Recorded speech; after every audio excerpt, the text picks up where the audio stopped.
салом алейкум бинандагони гиромӣ. нашри муфассали барномаи ахбор бо тозатарин хабарҳо манзури шумо мегардонем. дар оғоз таваҷҷӯҳ намоед ба сархати гузоришҳо. истифодаи ҳатмии ниқобҳои муҳофизатии тиббӣ ва риояи қоидаҳои гигиенӣ дар маконҳои ҷамъиятӣ кафили солимии аҳолӣ. гурӯҳҳои корӣ дар ҳар як оила бо сокинон корҳои фаҳмондадиҳӣ анҷом доданд. самаранок истифода бурдани замин ва истифода аз тухмиҳои серҳосил. ноҳияи Данғара иқлими мувофиқ ва замини ҳосилхез дорад. байни қаторҳои боғ ҳосили якум маротибаро мо ҷамъоварӣ карда ба фурӯш баровардем. ҷамъоварии ҳосили картошка дар шаҳри Панҷакент. ҳосили зиёд омили таъмини бозори истеъмолӣ бо картошка. деҳқонони шаҳру деҳоти Панҷакент бештар аз 1400 гектар картошкаро ҷамъоварӣ намуданд. сарфаи нерӯи барқ кӯмак ба буҷаи оила. истифодаи таҷҳизоти каммасрафи барқӣ ба манфиати кор аст. истифодаи технологияҳои нав талафи нерӯи барқро кам намояд. дар шаҳри бохтар даври аввали озмуни ҷумҳуриявии фуруғи субҳи доноӣ китоб аст баргузор гардид. сафари ҳайати кории ҳукумати ҷумҳурии тоҷикистон дар шаҳру ноҳияҳои тобеи ҷумҳурӣ ки мақсад аз он шиносоӣ аз вазъи соҳаҳои маориф, тандурустӣ ва ҳифзи иҷтимоии аҳолӣ, инчунин таҳлили ҳолати воқеии пешгирӣ ва табобати бемории COVID-19 мебошад, имрӯз дар ноҳияи Рӯдакӣ идома ёфт.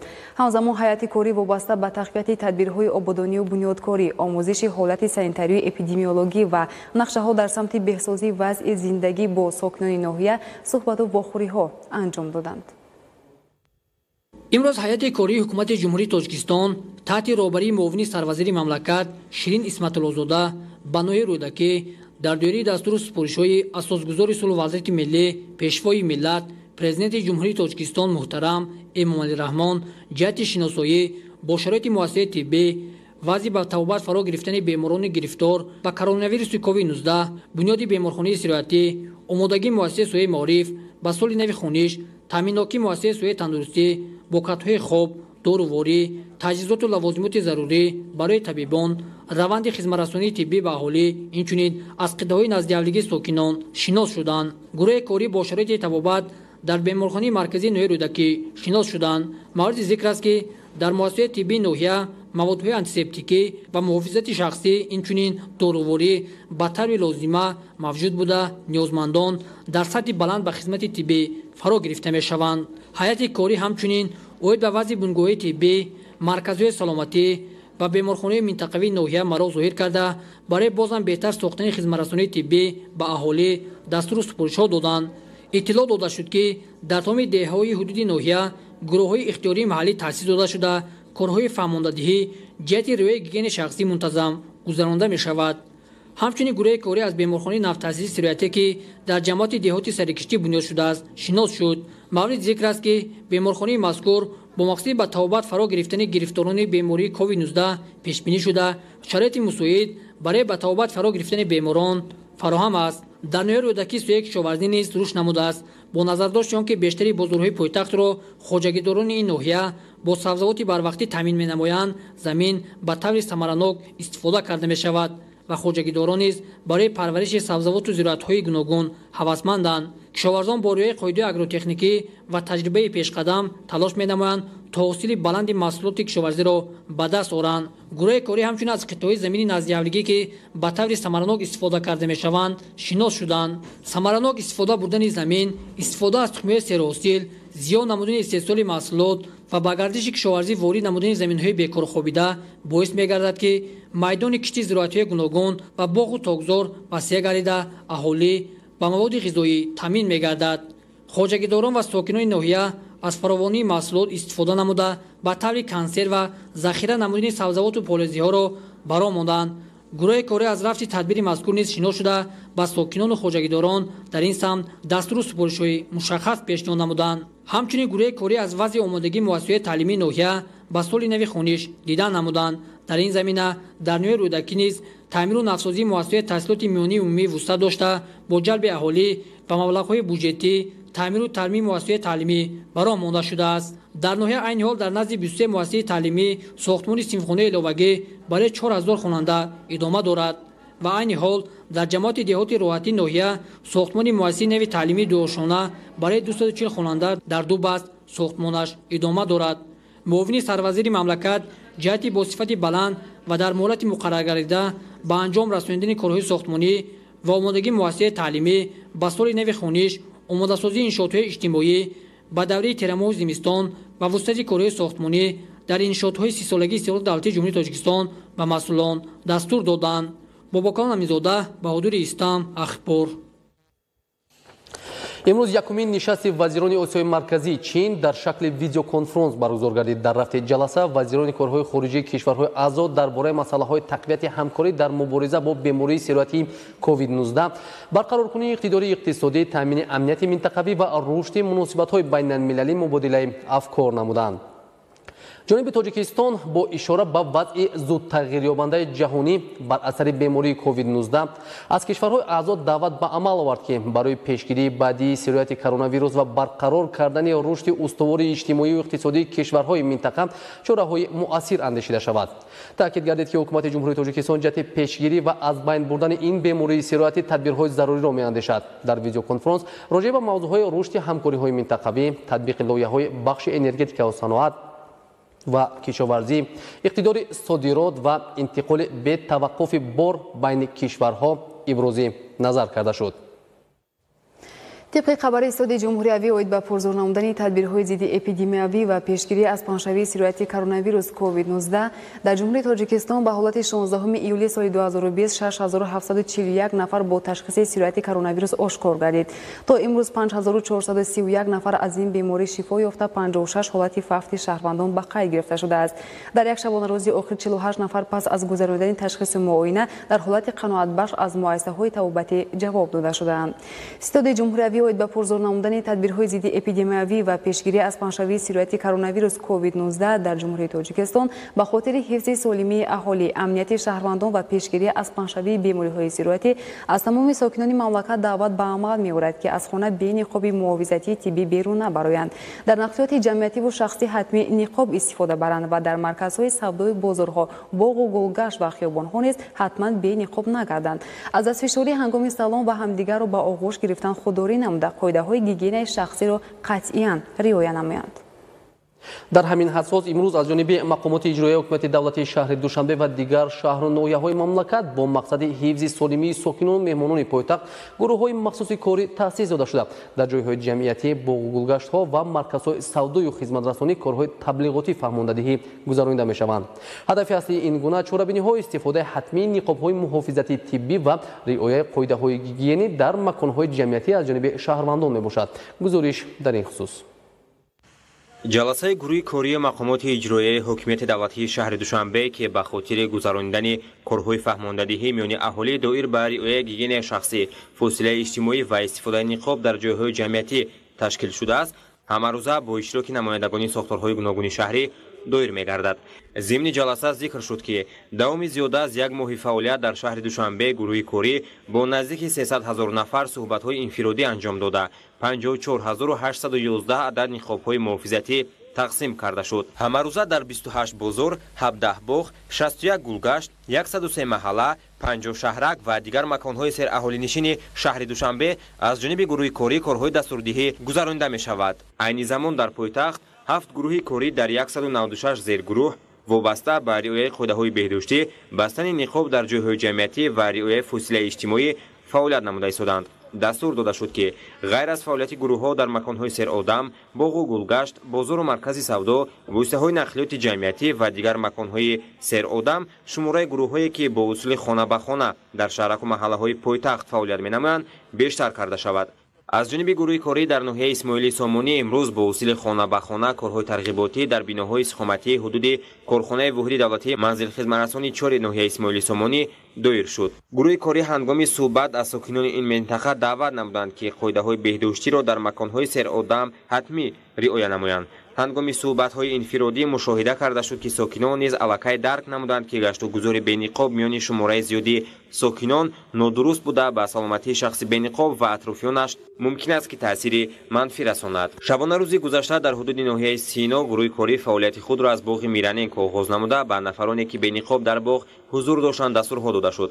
در این شام گروه کاری میان استقامت کنندگان شهرک‌های 13، 14، 15، 31، 32 و 33 کارهای ترغیباتی را ادامه داده از ساکنانی که به نقاب در کوچه گشت و گذار می‌کردند خواهش نمودند که از نقاب‌های محافظتی استفاده برند. در این شام گروه کاری از چند نقطه‌های سودای بزرگچه شهرک 33 دیدن کردند. بودند خریدارانی که در این شام به نقاب وارد بازار گردیده طلبات خود را برآورده می‌نمودند. حالانکه طبق توصیه سازمان عمومی جهانی تندرستی گشت و گذار در کوچه، بازار و مرکز سودا، واسطه‌های نقلیات مسافربر، باغ و گلگشت و دیگر مکان‌های سیر آدم به نقاب قطعاً منع کرده شده است. موردی ذکر است که اکثریت نفرانی که به نقاب در شهر دوشنبه گشت و گذار می‌نمایند ساکنان شهر و ناحیه‌های اطراف پایتخت و دیگر منطقه‌های جمهوری میباشند. هر یک لحظه و حالت رعایت نکردن قاعده‌های گیگینی شخصی و جمعیتی، فاصله اجتماعی، طلبات بهداشتی از جانب هر نفر احتمالیت سرایت را به برانگیزنده کرونا ویروس کووید 19 زیاد می‌کند.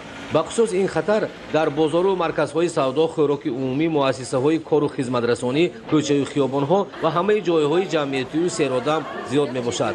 رعایت نکردن قاعده و طلبات پیشگیری باعث سرایت‌یابی شدنش ممکن است. سرایت‌یابی یک نفر باعث خطر و احتمال به سرایت‌یابی دیگران را دارد. رعایت قاعده و طلبات گیگینی شخصی و جمعیتی، فاصله اجتماعی، بهداشتی توسط همه راه و واسطه و همروزه پیشنهاد می شود. مرکزی تشکل طرز حیاتی سالم در ولایت سوخت یک جای با ساختار و شعبه‌های مربوطه در محل کارهای فهماندهی و چاره‌بینی‌های تبلیغاتی را باز هم زیاد می‌کند، زیرا حالت‌های رعایت نکردن طلبات و قاعده‌های پیشگیری از بیماری‌های سرایتی به نظر می‌رسند. و امروز در شهر بوستان خیلی که دیده استادیم نه همه به طلبات جوابگو هستند.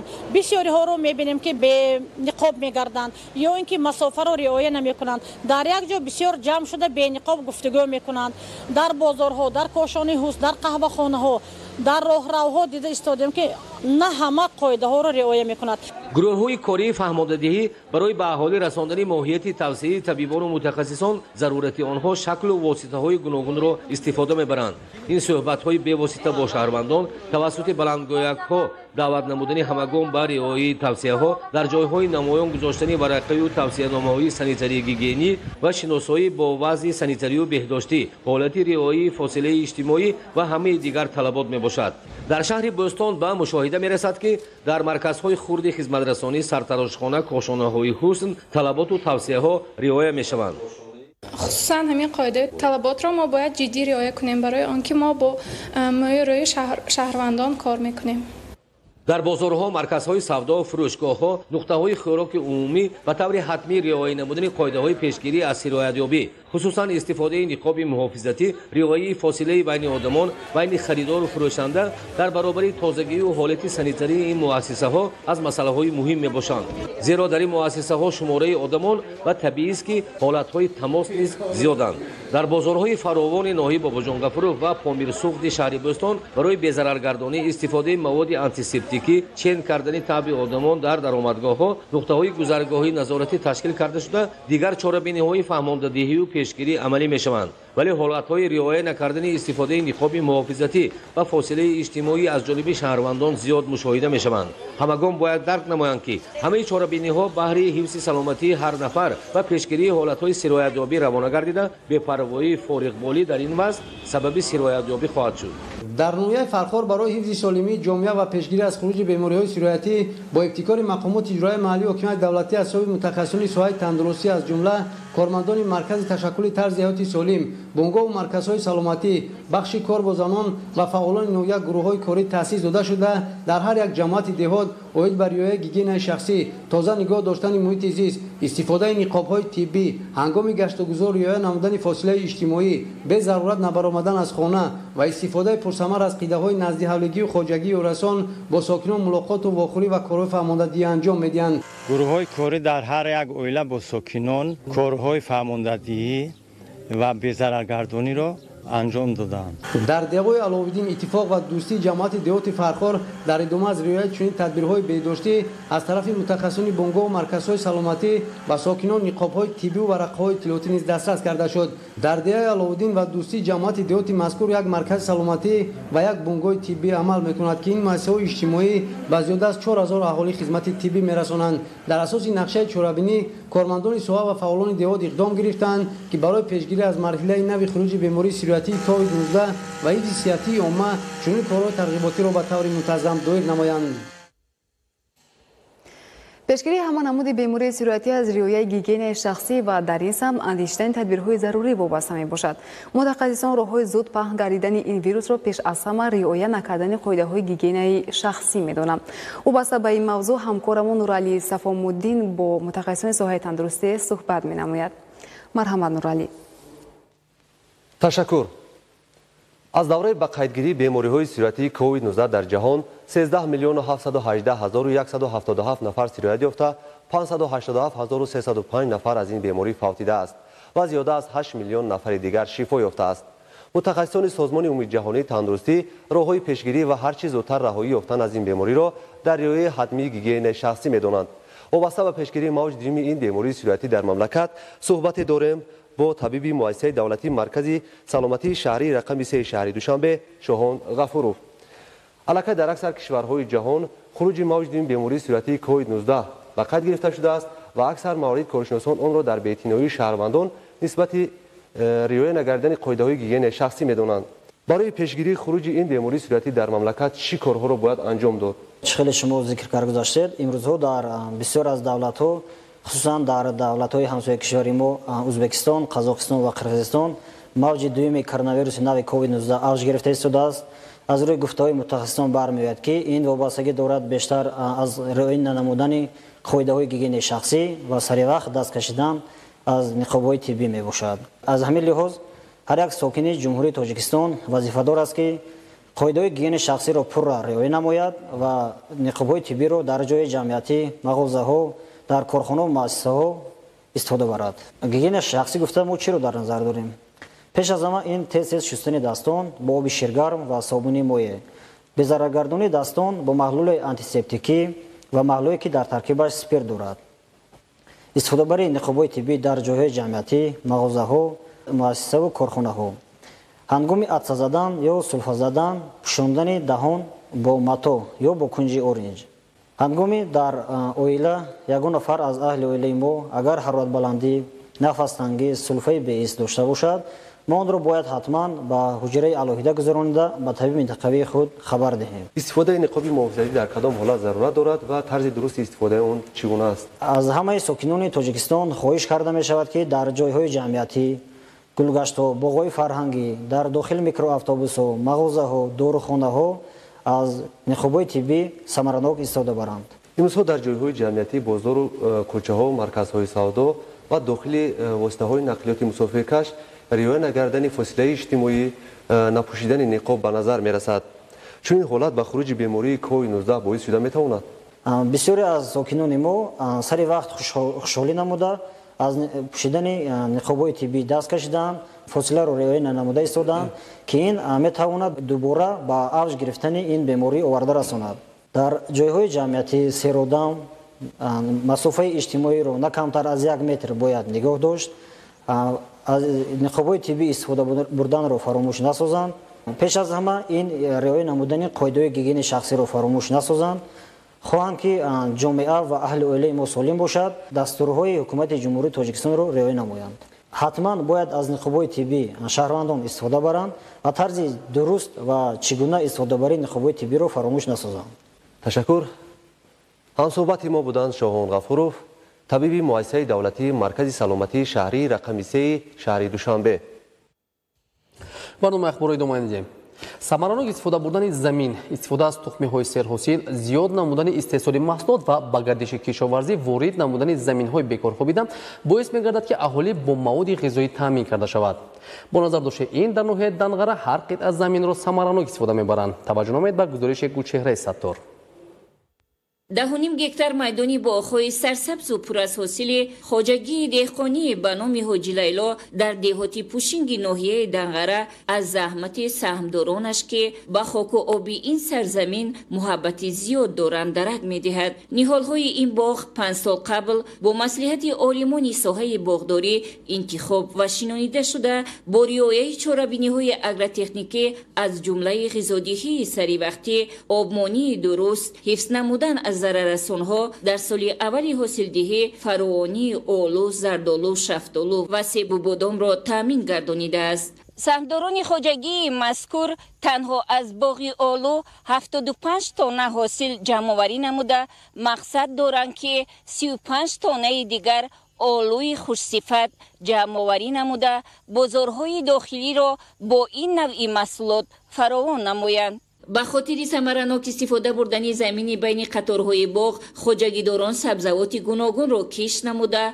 حاصل فراوانی بادرنگ و پمیدار به دست می آورند که نرخش برای سهمداران این خوجگی و دیگر اهالی دهه دسترس می باشد. ما در خوجگی دهقانی به نام حاجی لیلا زیاده از 10,000 میوه گوناگون به مانند آلو، شفتالو، زردآلو پرورش کردیم که امروز در جمع‌آوری آلو ما مشغول هستیم که ما زیاده از 70 تن آلوی سیاه با فروش برآوردیم. بین قطارهای باغ حاصل یک مرتبه را ما جمع آوری کرده با فروش برآوردیم و کشتی تکراری را آغاز نمودیم. در بین قطار باغ‌ها بعد جمع آوری حاصل کشتی اساسی کشتی تکراری کرم و پمیدار گذرانده شد که در ماه سپتامبر حاصلش تیار و پیشنهادی خریداران می‌گردد. نهال‌های غرق حاصل لیمو از فراوان حاصلی این میوه سیتروسی درک می‌دهد که خوجگیداران در پرورشش زحمت زیاد صرف کرده و اثبات نمودند که تنها مهنت و استفاده اصولهای معاصر میتواند ثمر خوب به بار آورد. ما امروز در باغ خوجگی حاجی لیلا قرار داریم که در این باغ الکیت هم میوه های آلو، شفتالو، زردآلو، گیلاس، سیب، ناک حاصل خوب هستند. این سبب تمام توصیه متخصصان و چاره‌بینی اغریتنی که از طرف آنها پیشنهاد کرده میشد در اینجا پوره اجرا میگردد. این در وقتش هم حاصل نوکی درختای میوه دهنده دانکداران خوب است، هم تخمداران خوب است، هم حاصل لیمو خوب است، هم از نقطه نظر حاصل نوکی خوب هستند، هم از نقطه نظر سبزیش نشونمای آنها چون که رنگ سبزی خوبی درختان نشان میدهد که آنها با غذا تامین هستند، با آب تامین هستند، با ماده معدنی تامین هستند. این تمام چاره‌بینی اغریتنی رو تامین کردند که آنها رشد نمایی خوب کنند و در آینده برای زمینه گذاشتن حاصل خوب تیار باشند. اگر هر یک خوجگی دهقانی برای فراوانی میوه و سبزوات با صفت تلاش نماید و محصولناکی کارش تامین گردد، نرخ میوه و سبزوات در بازارهای داخلی طلبات استعمال کننده را قانع می‌سازد و از حساب فراوانی حاصل باغداران می‌توانند صادرات میوه‌های شهدباری این دیار آفتابی را به خارج مملکت به راه مانده منفعت خوبی اقتصادی بینند. زیرا بعد عملی شوی برنامه‌های دولتی رشد ساحه باغداری تا جای تامین گردیده است و امروز در مقیاس جمهوری میدان عمومی باغ‌ها به 200,000 گکتار رسانیده شده است که باید باغداران تاجیک با بلند برداشتن نشاندادهای استحصالی فراوانی بازارهای استعمالی را تامین سازند و واردات میوه را از خارج کاهش داده وطن ما را در جهان همچون استحصال کننده میوه‌های شهدبار معرفی نمایند. کشاورزان ناحیه شهری توس در سمت استفاده مقصدناک زمین تجربه بایی دارند. در برابر خوجگی‌های دهقانی و کوپراتیوهای تجارتی ساکنان ناحیه قطعه‌های زمین نزد حولگی را ثمرناک استفاده می‌نمایند. دهقانی اصیل صادق ترسونов در میدان 0.40 گکتار زمین نزد حولگیش با مهنت صافدلانه مشغول بوده نیت دارد با استفاده از اقلیم مساعد ناحیه توسعه حاصل به دست آورد. گزارش محمد مومنزاده. قطعه نزد حولگی صادق ترسونов 0.40 گکتار است. این دهقان اصیل در 0.10 گکتار کارتوشکا و در باقی مانده سبزوات و کبودی‌ها کشت نموده بود. از حساب فروش سبزوات و کبودی‌ها و کارتوشکا از کشت اول سطح و صفت زندگی را بهتر نموده برای حاصلخیز نمودن زمین نوری‌های ارگانیکی و مینرالی خریداری نموده است. او خوب می‌داند که بعد از جمع‌آوری کشت اساسی روزهای آفتابی زیاد و امکان گرفتن 3-4 حاصل فراهم است. حاصلخیزی خوب باشد اساس گرفتن حاصل دلخواه دانسته می شود. این دهقان همساله از اول موسم تا 3 حاصل به دست می آورد. امسال از حساب کشت 0.10 گکتار کارتوشکا 1 تن و 700 کیلوگرم حاصل به دست آورده است. اگر یکی از عامل‌های اساسی فراوان حاصلی رعایت قاعده‌های اگروتکنیکی باشد، پهلوی دیگر در این سمت استفاده تجربه و انتخاب تخمی به اقلیم خاص ربط داده می شود. در زمین خالی گردیده قلمفوری بلغاری کش نموده از حاصل انتظاری قناعتمند است، زیرا فراوان حاصلی او را دلگرم نموده است. در مجموع از کشت دوم و سوم تا 50,000 سومانی فایده صاف میگیرد. 40 سوتق نزد حوله دارم من 4 حاصلم گرفته میشوه. مثلا یکم بار زیلن میکنیم، بعد زیلن کارچکا میکنیم، بعد کارچکا دوبار بودرین کرده میگیریم یا مکه دوبار مکه جگار کرده میگیریم. یک هکتار مثال غیرت کنین 65 70 تن بلغار میته. 10 سوتق 5 تن 7 نیم تن گرفته ممکن. дилгармӣ ба замин ва меҳнати пайваста асоси муваффақият аст. Содиқ Турсунов дастуру супоришҳои роҳбарияти давлату ҳукумати ҷумҳурии Тоҷикистонро сармашқи кори худ намуда, замини назди ҳавлигии худро самараноку мақсаднок истифода мебарад ва дар баробари таъмини рӯзгор мутаъддилии нархро таъмин менамояд. Муҳаммад Муъминзода, Маҳмад Саиди Камол, Баҳодур Асанзода, Ахбор. бо мақсади таъмини бозори истеъмолӣ бо картошка ки яке аз маҳсулоти серталабот маҳсуб меёбад, хоҷагидорон дар шаҳри Панҷакен майдони кишти картошкаро зиёд намуданд. истифодаи мақсадноки замин ва гирифтани ҳосили баланд хоҷагидорони шаҳру деҳоти Панҷакенро ҳавасманд намудааст. ин аст ки бо риояи қоидаҳои агротехникӣ ва истифодаи таҷрибаи пешқадам сол то сол майдони кишти картошка васеъ карда шуда деҳқонон талош менамоянд дар таъмини амнияти ӯзуқаворӣ саҳм гузоранд. таваҷҷӯҳ намоед ба гузориши ҳамкоронамон. дар шаҳру деҳоти Панҷакен соли равон кишти картошка дар ҳамаи шаклҳои хоҷагидорӣ дар майдони зиёда аз 6623 гектар ба роҳ монда шуда, айни замон ҷамъоварии картошкаи барвақтӣ дар қисме аз хоҷагиҳо бо маром идома дорад. картошки барвақтӣ яке аз маҳсулотҳое аст ки даромади аввалинро ба хоҷагиҳои деҳқонӣ меорад ва баъз аз ин боз замин ҳам боз мешавад барои кишти такрорам. ва зикр намоям ки беш аз 1500 гектар кишти такрорӣ, аз он ҷумла 93 гектараш кишти картошкии такрорӣ дар шаҳру деҳоти Панҷакен дар имрӯз аллакай гузаронда шудааст. картошкаи замини хоҷагиҳои деҳқонии ҷамоати деҳоти Сужина, Халифа Ҳасан, Ворус, Саразм ва ҷамоатҳои деҳоти Лоиқ, Шералию Ёрӣ қисман ҷамъоварӣ карда шуда, кишоварзон кишти такрориро ба роҳ мондаанд. дар ин хоҷагиҳо деҳқонон ва саҳмдорон аз ҳисоби саривақт гузарондани корҳои агротехникӣ, пошидани нурӣ ва заҳрхимикатҳо аз 1 гектар 200-220 центнери ҳосил ба даст меоранд ки дар таъмини бозорҳои мамлакат бо ин навъи зироат саҳми муносиб мегузоранд. ҳамчунин сатҳи рӯзгори хешро ба ин васила боло месозанд. деҳқонони шаҳру деҳоти Панҷакент бештар аз 1400 гектар картошкаро ҷамъоварӣ намуданд. аз ин майдони зикршуда беш аз 21 000 тонна картошка ба даст омадааст. ҳамарӯза мошинҳои боркаш аз ҷануби кишвар ба шаҳру деҳоти Панҷакен чун тарбузу харбуза меоранд ва аз ин самт ба бозорҳои марказ картошка ва маҳсулоти тару тозаро ҳамеша таъмин менамоянд. ба гуфтаи мутахассисони раёсати кишоварзии шаҳри Панҷакент, агар дар ҳамаи хоҷагиҳо ин гуна ҳосилӣ мувофиқи матлаб рӯёнида шавад, дурнамои муайяншуда иҷро мегардад. тамом он деҳқоное ки кишти барвақтӣ картошка гузорона буданд, имрӯзо дар тамоми бозорҳои ҷумҳурӣ картошка ба фурӯш барорастанд. ин яке аз дастоварҳои калон барои деҳқонони шаҳри Панҷакен мебошад. бо мақсади паст намудани нарху навои бозор аз ҷониби мақомоти иҷроияи ҳокимияти давлатии шаҳри Панҷакен дар назди боғи тиллоӣ, бозори марказӣ ва шафати роҳи айни Панҷакен нуқтаҳои фурӯши маҳсулоти деҳқон таъсис дода шудааст. тибқи дурнамо соли равон дар шаҳри Панҷакен бояд 3300 гектар кишти такрорӣ гузаронида шавад. то ба имрӯз бошад 2202 гектар кишт гузаронида шудааст ки аз ин 95 гектараш картошка мебошад. бо мақсади истифодаи самараноки замин ва гирифтани ду ҳосил аз он, дар хоҷагиҳои деҳқонӣ пас аз ҷамъоварии картошка ё дигар зироати кишоварзӣ кишти такрорӣ гузаронида мешавад. бо амалӣ намудани ин иқдом имкон фароҳам меояд ки сатҳи зиндагии мардум пеш аз ҳама худи деҳқонон баланд шуда дар таъмини амнияти ӯзуқавории кишвар саҳмгузор бошанд. идомаи ахбор. шумораи муштариони истифодабарандагони қувваи барқ дар ҷумҳурии Тоҷикистон ба бештар аз 1,500,000 нафар расидааст. коршиносони соҳа таъкид медоранд ки ҳар муштарӣ бояд новобаста ба фасли сол дар сарф кардани нерӯи барқ масъулиятшинос бошанд. доир ба ин мавзӯъ Нуриддини Қурбон гузориш омода намудааст.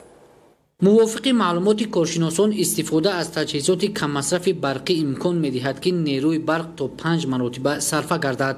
бо афзоиш ёфтани шумораи аҳолӣ сол ба сол талабот ба қувваи барқ зиёд гардида сарфакорона истифода бурдани он имрӯз зарур шуморида мешавад.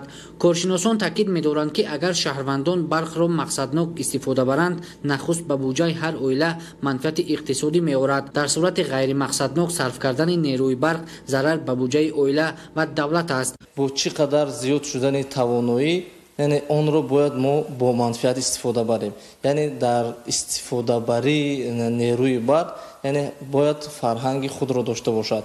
умуман гирем дар тамоми дар истеҳсолот, дар интиқол, дар истифодабарии энергияи электрикӣ бояд сарфаҷӯии энергияро мо ҷорӣ намоем. ин ҳам бошад бо истифодаи таҷҳизотҳои нав, яъне таҷҳизотҳои камасраф, бо истифодаи технологияҳои нав, яъне технологияи пешрафта ки яъне онҳо имконият медиҳанд талафи нерӯи барқро кам намоянд. яъне ҳар як киловатт нерӯи барқ бо манфиат истифода шавад. барои расидан ба ҳадафҳо бояд дар байни аҳолӣ корҳои таблиғотию ташвиқотӣ дар сатҳи зарурӣ ба роҳ монда шавад, то ки маърифати шаҳрвандон дар самти сарфакорона истифода бурдани барқ баланд бардошта шавад. мақсаднок истифода бурдани барқ ва пардохти саривақтии ҳаққи истифодаи он нишонаи маданият ва масъулияти баланди шаҳрвандии ҳар сокини кишвар буда кори муназзами шабакаҳои барқӣ ба он вобаста аст. хушбахтона имрӯз бисёре аз сокинон манфиати сарфакорона истифода бурдани нерӯи барқро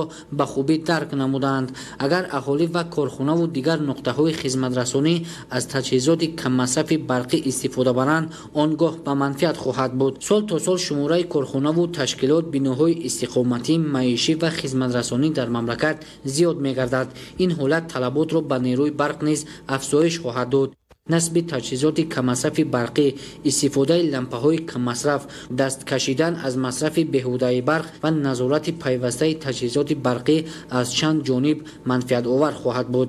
пардохти нисбатан ками маблағ барои истифодаи нерӯи он як ҷониби масъала бошад, ғайримақсаднок истифода кардани нерӯи барқ ва талафоти он зарар ба буҷаи давлат ва ҳар хонадон аст. нуриддини қурбон, ҳафизуллои саъдулло, убайдуллои сайвалӣ барои барномаи ахбор. мавзӯи дигар дар идомаи тадбирҳои ободонию бунёдкорӣ баробари дигар нафарони хайрхоҳ ҳамчунин дар вилояти хаттон шахсоне ки нияти адои ҳаҷ доштанд аз ҳисоби маблағҳои пасандоз намудаи хеш амалҳои хайру савоб ба монанди пулроҳсозӣ ва бунёди дигар иншоотро анҷом медиҳанд. гузориши худододи раҷаб ва искандари саид дар ин хусус. дар доираи корҳои ободониву бунёдкорӣ ба хотири ҷашни бузурги 30-солагии истиқлолияти давлатии кишвар ва амалҳои марбут ба солҳои рушди деҳот, сайёҳӣ ва ҳунарҳои мардумӣ дар шаҳри Левакан як қатор амалҳои созандагӣ идома дорад ки дар ин роҳ сокинону соҳибкорони маҳаллӣ саҳми муносиб мегузоранд.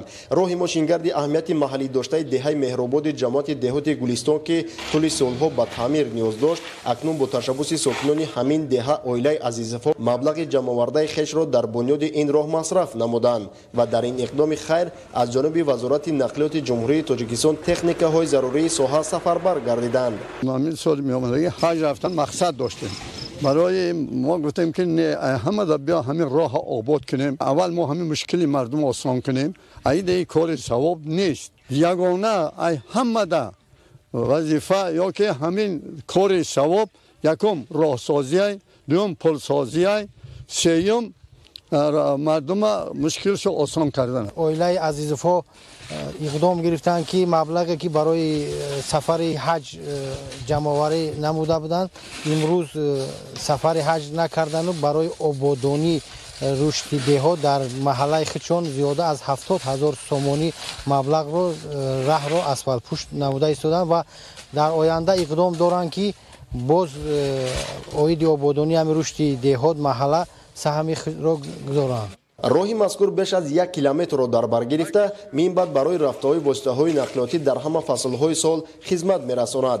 тавре масъулини муассисаи давлатии нигаҳдории роҳҳои мошингард иттилоъ доданд, давоми соли равон чунин иқдоми ободонӣ дар самти беҳгардонӣ вазъи роҳҳои мошингард ягона набуда, дар дигар маҳаллаҳо низ бо ҷонибдорию ҳиссагузории аҳли ҷамоатчигии мунфарж ва санфаржкунии роҳҳои таъмирталабу корношоям гардида ба анҷом расонида шудааст. رویداد در انتظار ساکنان دهه‌های هلالی 1 و هلالی 2 جماعت دهات هلالی ناحیه خراسان عملی گشت و اکنون به ماموریت از بالای کانال آبگذاری بین دهه‌ها رفت و آمد می‌نمایند. این اقدام نیک از جانب ساکن 80 ساله دهه حاجی گلمراد سفرов در دایره بیش از 50,000 سومانی عملی کرده شد. این فرد وطن دوست و سخاوتپیشه بابای گلمراد از حساب مبلغ‌های پسنداز نموده خود در یکجایگی با اهل عائله که مقصد سفر خانه کعبه را داشت مشکلات همدهگانش را به نوبت گرفته مبلغ جمع آورده‌اش را در این کار خیر و آبادانی یک گوشه میهن صرف نمود. از حساب مبلغ‌های پسنداز نموده نفقه‌اش و خود و همسرش همین پول رو برای ما ساخته داد. دهه هلالی و 1 و دهه هلالی 2 رو با هم پیوست کرده است با واسطه من یک پول ماشین گذار. طبق اطلاع بخش معماری ناحیه پول ماشین گذاری تازه بنیاد 16 متر درازی و بیش از 4 متر پهنایی داشته برای رفته‌های واسطه‌های نقلیاتی مساعد میباشد.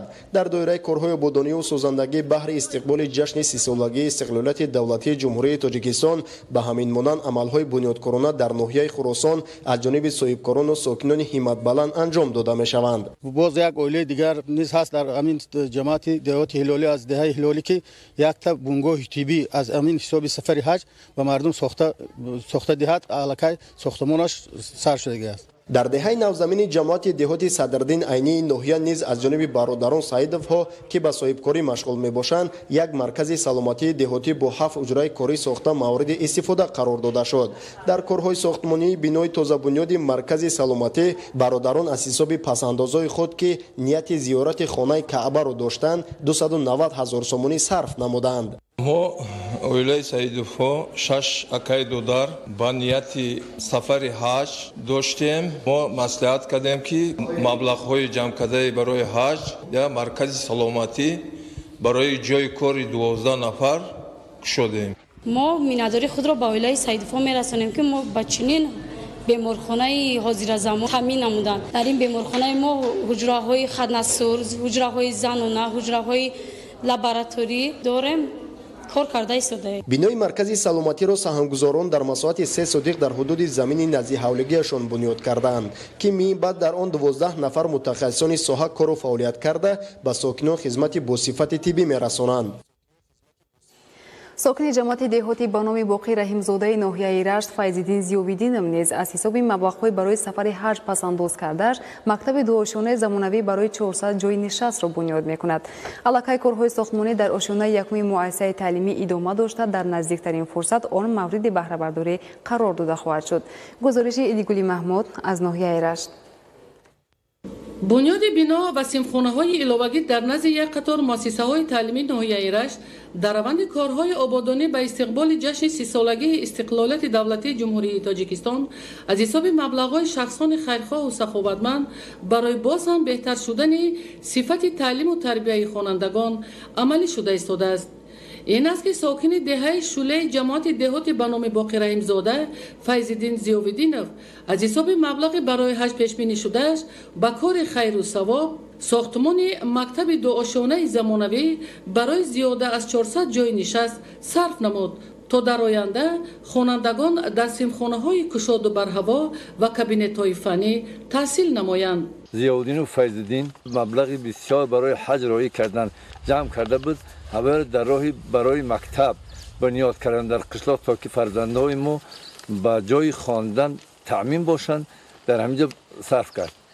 از روی لایحه ساختمانی بنای نوی مؤسسه تعلیمی دهه شوله از 2 آشیانه و 22 سیمخانه و کابینت‌های فنی عبارت بوده. علاقه کارهای ساختمانی در آشیانه یکم انشاءات در مرحله انجامیابی قرار دارد. با مقصد در مهلت پیشبینی شده انجام دادن کارهای ساختمانی 16 نفر بناکاران محلی در انشاءات کار کرده. رفت صفت کارهای اجرا شده را متخصصان ساحه همیشه نظارت میکنند، زیرا در شرایط اقلیمی کوهستان بنیاد چنین انشاءات عظیم به طلبات ساختمانی پوره جوابگو باشد تا از بنای نوی مؤسسه‌های تعلیمی سالهای طولانی آموزگاران و خوانندگان دهه استفاده نمایند. در ناحیه‌های منطقه رشت این اولین تشبث و اقدام سخاوتمندانه به شمار می‌رود که با مبلغ بیش از 2,500,000 سومانی بنای دو آشانه تعلیمی و دیگر زیربناهای علاوه‌ای بنیاد کرده می‌شود. یکی از صاحبکاران بسیار سخاوتمند دهه ضیاءالدین فیض‌الدین تصمیم گرفت که در همین دهه ما یک مؤسسه تعلیمی بسازه.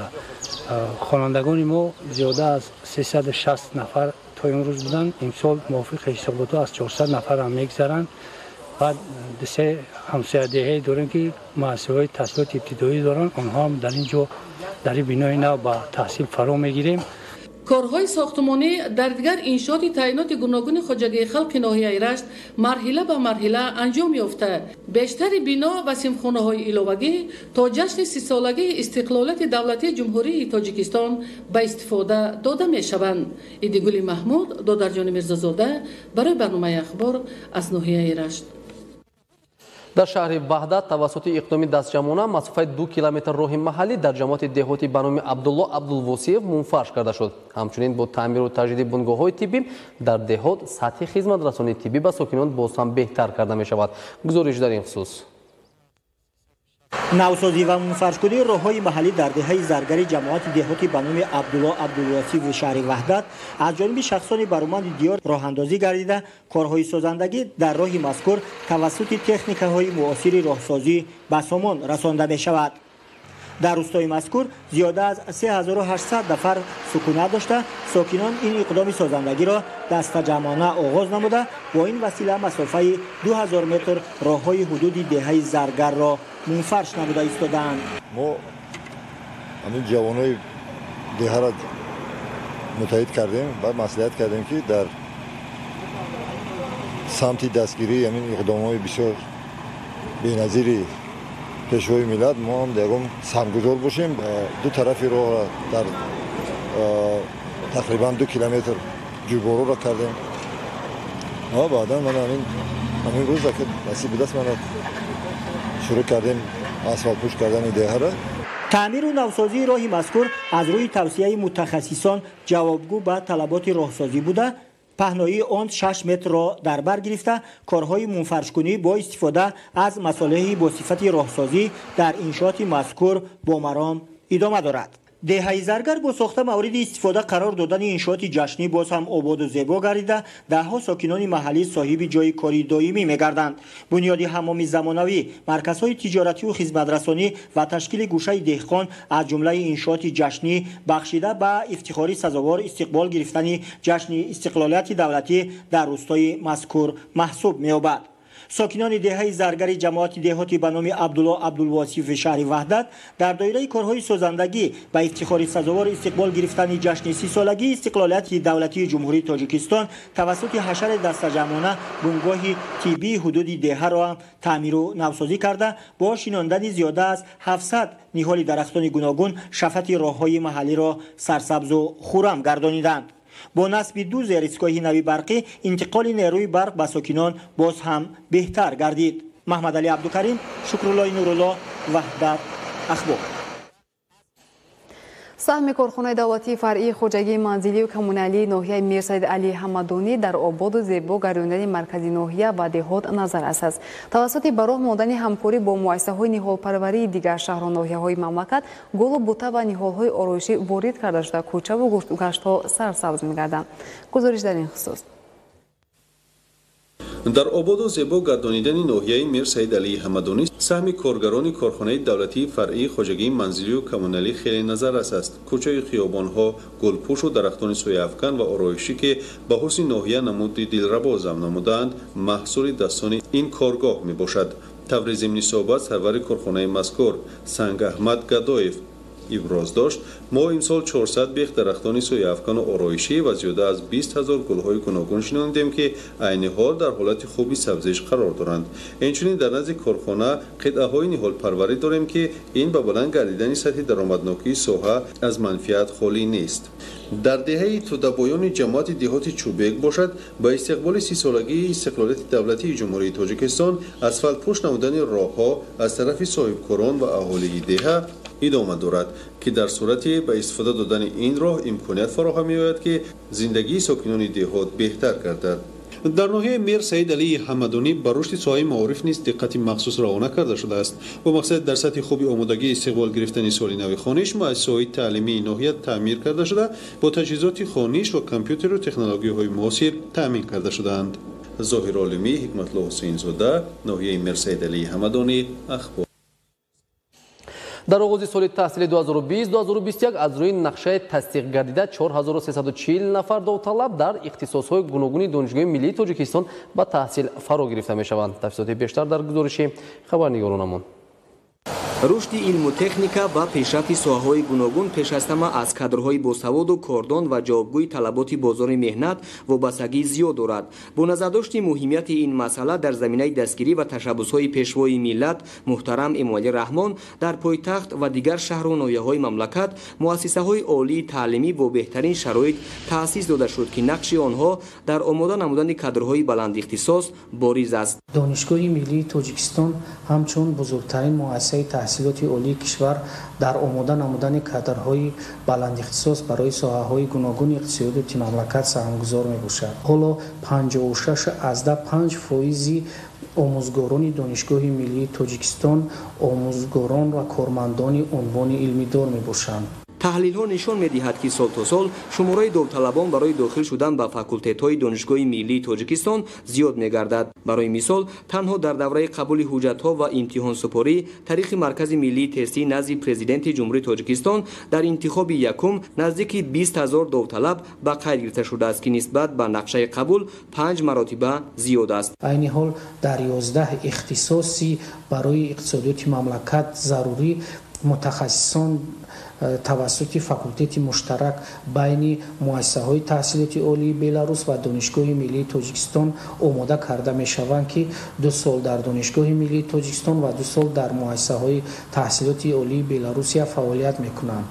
در نیم ساله اول سال 2020 با مقصد منتظم گرداندن کارهای تعلیمی و تربیوی، علمی و خوجگیداری و تشکیلی و ساختاری دانشگاه تدبیرهای مهم و سریع عملی کرده شد. این سال به دانشگاه قبول 76 نفر دانشجویان طبق کواتا به نقشه گرفته شده است که علاقه متخصصان دانشگاه ملی تاجیکستان به ناحیه‌های دوردست توسط فرمایش رکتور دانشگاه سفربر گردیدند و توسط صحبت آزمون قبول دانشجویان و دانشجو دختران و دانشجو پسران را از ناحیه‌های دوردست به راه ماندند. دانشگاه مذکور با 19 فاکولته، انستیتوت علمی تحقیقاتی، دانشکده تکمیل اختصاص آموزگاری نزد دانشگاه ملی تاجیکستان، لیسه رویه طبیعی و ریاضی، کتابخانه علمی، کتابخانه الکترونی، 103 آزمایشگاه علمی و تعلیمی، 14 آزمایشگاه علمی و تحقیقاتی، 10 مرکز اینترنتی، 34 صنفخانه لنگافانی، 4 تالار ورزشی، 7 خوابگاه، 3 پایگاه تجربوی، آسایشگاه و بنگاه طبی فعالیت پرثمر دارد. ظاهرشاه توقع‌امراد بهادر قربان، اخبار. مردم تاجیک به کتابداری کتابخانه و حفظ و نگهداشت آن توجه خاصه ظاهر می‌کنند. در همین زمینه آزمون جمهوریوی فروغ صبحی دانای کتاب است سال دوم است که دایر می‌گردد. در شهر باختر با اشتراک خوانندگان مؤسسه‌های تعلیمی و کارمندان اداره و تشکیلات‌ها دور اول آزمون جمهوریوی فروغ صبحی دانای کتاب است برگزار گردید. برای اشتراک در دور شهری آزمون جمهوریوی فروغ صبح دانای کتاب است شماره زیادی داوطلبان از کسب و کار و سن و سال گوناگون در نزد کاخ وطن شهر باختر جمع آمدند. گفته شد که نسبت به سال گذشته در آزمون امساله فروغ صبح دانای کتاب است شماره اشتراکچیان به مراتب زیاد گردیده است و این از آن دلالت می‌دهد که آزمون جمهوریوی فروغ صبح دانای کتاب است بین ساکنان شهر باختر محبوبیت بیشتر پیدا کرده است. ما شاهد از آن گشتیم که نسبت به سال گذشته شهروندان، خوانندگان، دانشجویان باز هم توجه بیشتر نموده ایستادند و خرسندی آور است که از کارخانه ها، آموزگاران از میان شهروندان امسال در این آزمون زیادتر اشتراک نموده ایستادند. кӯдакону наврасон, ҷавонону калонсолон, аҳли илму адаб ва фаъолони касбу кори гуногун бо омодагии ҳамаҷониба аз рӯи номинатсияҳои интихоб намудаашон аз адабиётҳои классики форсу тоҷик, ашъори шоирону нависандагони муосир, адабиёти бачагона ва осори пуреҷози эҷодкорони ҷаҳонӣ дар назди аъзои ҳакамони озмун порчаҳои назмиву насрӣ ва қиссаву ҳикояҳо қироат карда ба ҷамъомадагон ғизои маънавӣ бахшиданд. озмуни имрӯза хеле ҷолиб ва таъсирбахш ҷараён гирифт, чунки хурду бузург бо шавқу рағбат иштирок намуда мазмуну муҳтавои китобҳои хондаашонро бо як ҷолибияти хос шаҳру тавзеҳ доданд. бениҳоят хушнуда додан ҳастам ки имрӯз дар озмуни фуруғи суҳби доноӣ иштирок карда истодам ва бештар китобҳои дар мактаб хонда, дар донишгоҳ хонда боис гардид ки ман барои нишон додани дониши худ дар озмуни фуруғи суҳби доноӣ иштирок кунам. тавре масъулин иброз доштанд барои баргузории шаффофи озмун ягон гуна маҳдудият вуҷуд надорад ва довталабон дар фазои муносиб иштироки озодона намуда ҳунару қобилият ва маҳсули заҳмати кашидаи худро муаррифӣ менамоянд. зеро бояд беҳтаринҳо муайян гардида барои иштирок дар даври минбаъдаи озмуни ҷумҳуриявии фуруғи субҳи доноӣ китоб аст роҳ ёбанд ва бо омодагии ҳамаҷониба дар ин сабқати зеҳнӣ миёни намояндагони дигар шаҳру навоҳии кишвар қобилияти худро собит намоянд. бинобар зиёд будани довталабон озмуни мазкур дар шаҳри бохтар 2 рӯз идома карда ғолибон ва иштирокчиёни фаъол дар вазъияти муносиб аз ҷониби масъулини шаҳр бо ифтихорнома ва сипосномаву дигар тӯҳфаҳо сарфароз гардонида мешаванд. таварали соҳибназар, Парвези Сафар аз шаҳри Бохтар барои барномаи ахбор. бинандагони гиромӣ, нашри муфассали барномаи иттилоъоти ахбор хотима меёбад. тансияту хонаобод бошед.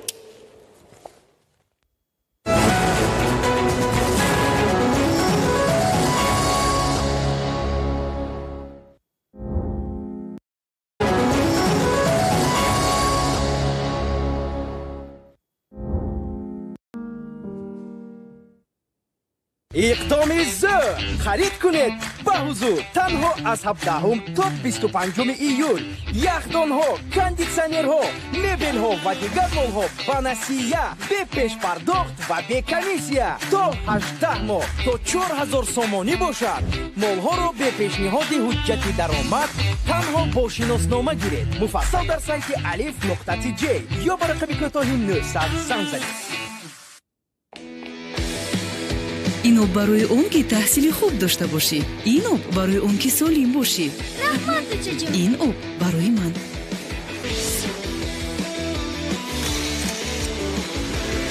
нерӯ чист? нерӯ арси энерҷи ва майти рейн. дар лаҳзаҳои хеле ҳассос вақти сифат волотар аз интизорист. дар хона, дар истироҳат ва дар корхона зиёда аз 20 сол боз ҳама вақт бо шумо. арси кола дар ҳама лаҳзаҳои ҳаёт. мағозаи либосҳои мардонаи брендҳои машҳури туркии Клим Бербиси ва DS Дамат аз 15 июл то 15 август тахфифи бузургу ҳақиқӣ то 50% барои тамоми либосу пойафзол.